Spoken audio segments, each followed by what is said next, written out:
বছর ঘুরেই আবারও আমাদের সামনে সমগত উপস্থিত কোরবানি। আগামী 10 জিলহজ ঈদুল আজহা তথা কোরবানির ঈদ অনুষ্ঠিত হবে। কোরবানি বলা হয় নির্দিষ্ট মাসে, নির্দিষ্ট দিনে, নির্দিষ্ট জন্তুকে আল্লাহর রাহে, আল্লাহর সন্তুষ্টির জন্য জবাই করাকেই কোরবানি বলে। কোরবানির প্রথা কোত্থেকে আসছে?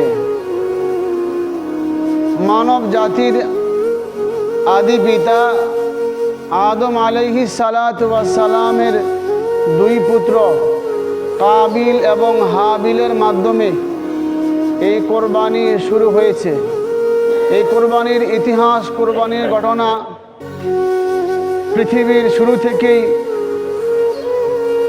আল্লাহ পাক রব্বুল আলামিন হাবিল এবং কাবিলের কোরবানির কথাকেই, ঘটনাকেই পবিত্র কোরআনে কারিমে আল্লাহ তাআলা বিশুদ্ধভাবে আল্লাহ তাআলা বর্ণনা করেছেন এবং বিশ্বনবী মুহাম্মদুর রাসূলুল্লাহ সাল্লাল্লাহু আলাইহি ওয়াসাল্লামকে তার উম্মতের মাঝে সঠিকভাবে তা তুলে ধরার জন্য আল্লাহ পাক রব্বুল আলামিন রসুলকে আদেশ করেছেন।